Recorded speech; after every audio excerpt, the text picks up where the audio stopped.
네, 현재 시간으로 22일 목요일입니다. 글로벌 증시 마감 상황 정리해 보겠습니다. 미국은 소폭이나마 올랐습니다. 유럽 증시는 호조세였고요. 아시아 증시는 중국을 제외하고 대체로 분위기가 좋았습니다. 먼저 미국으로 가보겠습니다. 오랜만에 경제 지표에 집중하는 하루였고요. 이날 발표된 경제 지표 전반적으로 경기 회복세를 확인시켜주면서 3대 지수가 일제히 플러스권에서 거래를 마쳤습니다. 경제 지표들 시간 순서별로 하나씩 좀 체크해 보도록 하겠습니다. 가장 먼저 발표된 부분이 주간 신규 실업수당 청구 건수입니다. 매주 목요일 현재 시간으로 목요일마다 발표가 되는데요. 32만 6천 건을 기록했습니다. 당초의 전망치였던 30만 5천 건보다는 많았지만은요. 시장에서는 크게 개의치 않는 모습이었는데요. 아직까지는 좀 실업률이 컨트롤 가능한 범위 내에 있다라는 평가입니다. 3개월 만에 3주 만에 증가했다라는 점도 포인트로 좀 제시가 되고 있고요. 9시 45분 구간대 발표됐던 제조업 지표도 있었습니다. 마르키트에서 집계한 5월 제조업 PMI가 발표됐는데요.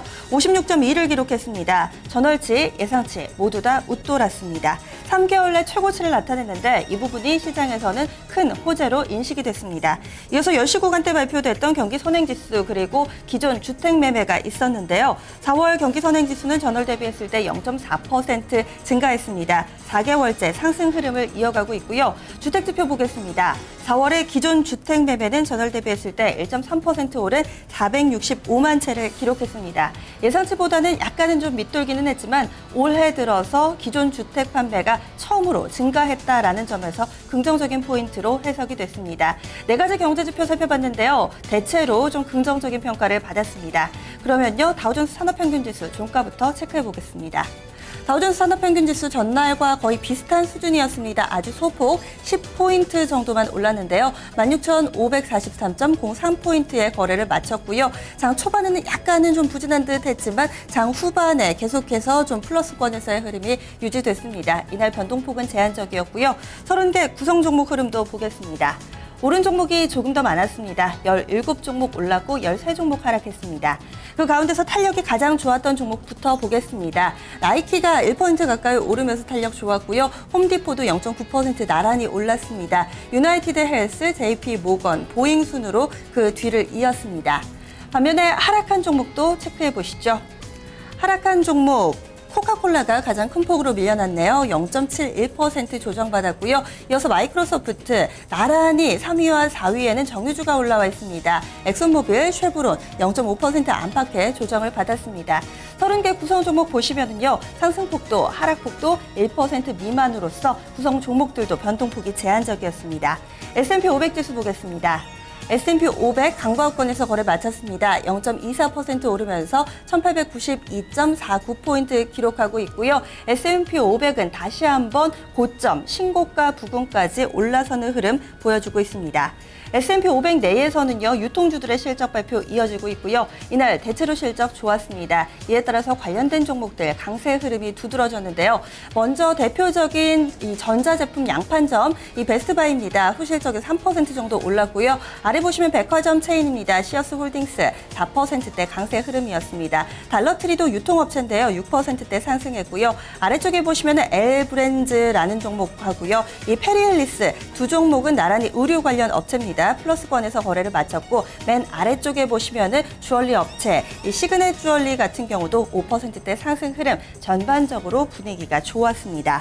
이어서요, 이 HP도 보겠습니다. 원래는 장 마감한 이후에 실적 내놓기로 했는데 장 마감 10분 전에 실적을 내놨습니다.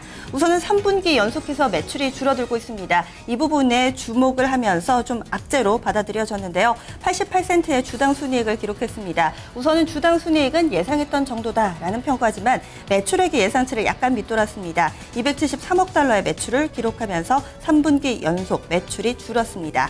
이와 함께 구조조정 일환으로 11,000에서 16,000명 정도의 추가 감원 계획 발표했는데요. 이 부분도 주가에 크게 영향 미치지 못했습니다. 현재 좀 차트 함께 확인을 해보시죠. 이 장 막판에 실적을 내놨다라고 말씀을 드렸죠. 차트 보시면 급격하게 수직 하락하는 부분이 실적을 발표한 직후의 차트 모습입니다. 이렇게 되면서 이날 종가는 2.28% 하락하면서 거래를 마쳤고요. 시간의 거래에서도 추가로 낙폭 늘리다가 현재는 소폭 좀 플러스권으로 돌아선 흐름까지 체크가 되고 있습니다. 현재는 0.16% 정도 상승하는 흐름, 시간의 거래에서 포착이 되고 있습니다. 나스닥으로 넘어가겠습니다. 나스닥 이날 3대 지수 가운데 상승 탄력이 가장 좋았죠. 0.55% 상승하면서 4,154.34에 거래를 마쳤습니다. 신규 상장한 종목이 있었습니다. 중국의 2위 온라인 상거래 업체 JD.com인데요. 무난한 신고식을 치렀다라는 평가 받고 있습니다. 공모가가 19달러였는데 이것보다 10% 높은 가격에서 종가를 형성했고요. 20.9달러의 종가 만들어졌습니다. 이 종목은요. 1위가 알리바바입니다. 온라인 상거래 쪽에서요. 그런데 이 알리바바의 IPO 전에 좀 의미 있는 신규 상장이다라는 평가받으면서 시장에 관심을 모았습니다. 여전히 저평가 국면이다. 증권가에서는 해석 나오고 있습니다. 유럽으로 넘어가겠습니다. 유럽은 보합권 혼조였는데요. 상승과 하락폭이 상당히 제한적인 하루였고요. 영국 증시는 보합이었습니다. 약간 좀 밀려나며 거래를 마쳤고요. 독일 닥스 지수 0.2% 올랐고 프랑스도 같은 폭으로 상승하는 흐름 보여줬습니다. 보면은 미국과 중국 쪽에서의 경제 지표가 좋았다라는 점 긍정적이었지만 태국 쪽에서 현재 군부 쿠데타가 일어났죠. 정정 불안으로 인해서 상승 탄력은 제한적이었고요. 광산주 흐름이 좋았습니다. 앞서서 G2의 제조업 지표가 좋았다라고 말씀드렸는데요. 이에 따라서 광산주들 수혜가 예상된다라는 평가에 리오틴토 그리고 이 안토스파가 이 종목도 2% 가까이 올랐고요. 글렌코어 같은 경우도 0.72% 상승하면서 전반적으로 광산주 흐름 좋았습니다. 아시아 증시에서는 중국 증시만 약보합권 기록했고요. 나머지 대체로 올랐습니다. 눈여겨보실 부분은 일본입니다. 니케이 225 지수 2.11% 급등했습니다. 일본의 공적 연금 펀드가 주식 투자 비중을 늘릴 것이다라는 관측이 주가 상승에 보탬이 됐습니다. 글로벌 증시 마감 시황이었습니다.